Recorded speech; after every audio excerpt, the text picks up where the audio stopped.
Next, we'll sound off with an all-star panel of some of your Sunday show favorites, Michael Steele, Tara Setmeyer, and Donna Edwards. You're going to want to stick around for this. Every voice and sing till earth and heaven ring, ring with the harmonies of liberty. That was Kirk Franklin's performance of Lift Every Voice and Sing, a poem turned into a song that is known as the Negro National Anthem. It will be performed before tonight's Super Bowl by Emmy-winning superstar and friend of the show, Sheryl Lee Ralph. It's an especially fitting tribute during Black History Month and for a Super Bowl that will feature two black quarterbacks for the first time as the Kansas City Chiefs' Patrick Mahomes goes head-to-head with the Philadelphia Eagles' Jalen Hurts. Joining me now, Tara Setmeyer, Lincoln Project Senior Advisor, former GOP Communications Director and resident scholar at UVA Center for Politics. Also with us, former Congresswoman Donna Edwards, MSNBC political analyst. And here in studio, Michael Steele, MSNBC political analyst, former RNC chairman, and host of the Michael Steele podcast. And you might not notice, but he and I are standing up because you cannot be seated when Lift Every Voice and Sing is being sung. It's As an you anthem. Were. All right. So we've got, Chairman Steele, since you are here with me real quickly, I want to get everyone's view of this. This isn't the first time that Lift Every Voice and Sing will be sung at a Super Bowl or at a football game. But am I wrong in thinking that tonight, and especially hearing it being sung by Sheryl Lee Ralph, that this is going to hit different?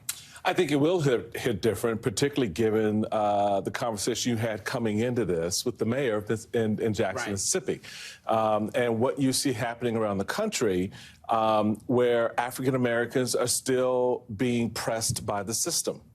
So I think it's appropriate what the NFL is doing. I think it's important that the country see it on that stage. That this is entertainment. And we're looking forward to Rihanna, and we're looking forward to a great performance by both teams. But you still have this reminder in this song and in this moment of some real big things that are still at stake here in the U.S. for black people. Donna, your thoughts? Well, and even among the NFL, we have the history-making of Patrick Mahomes and Jalen Hurts. But also we know that the NFL has lagged in its hiring of black head coaches. So I think that this is a really important moment for both for the NFL and for the country, and how poignant that we begin the season with tonight's game with the Black National Anthem, and then the performance by Rihanna and these two history-making quarterbacks on the field. Tara, your thoughts?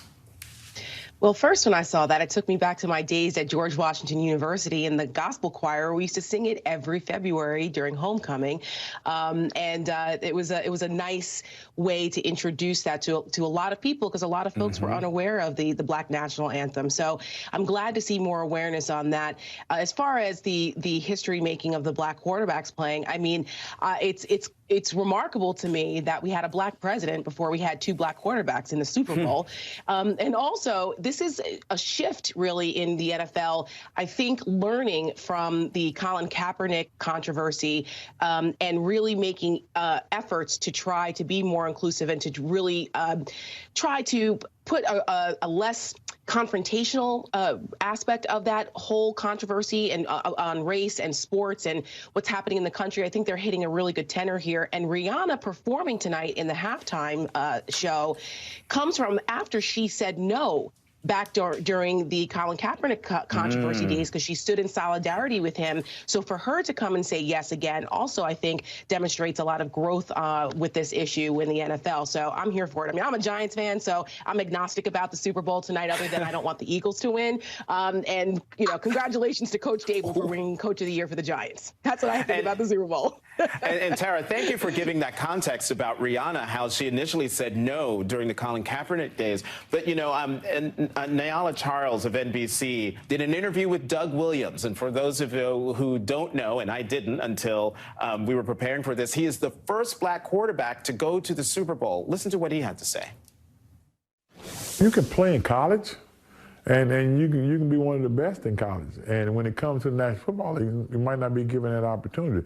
The stigma was before I played in the Super Bowl has always been it's a leadership position. The myth that a black guy can't think.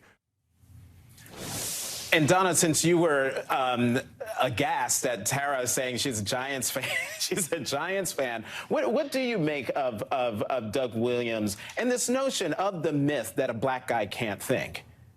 Well, of course, here in the Washington region, we very much know the history-making moment that Doug Williams kind of ushered in for the NFL. But that was the rap. And even coming out of high school, black football players, quarterbacks would be recruited out of high school, and then by the time they got to college, they were turned into running backs and tight ends and wide receivers because the notion was that they could catch, they could run, but they couldn't think.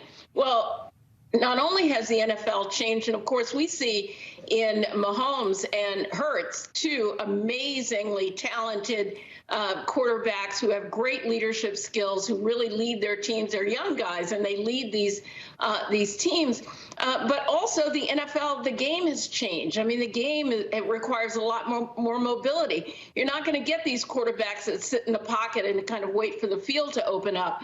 So I think that the game has changed in a way that actually benefits the black quarterback, the black athlete as a leader and a thinker.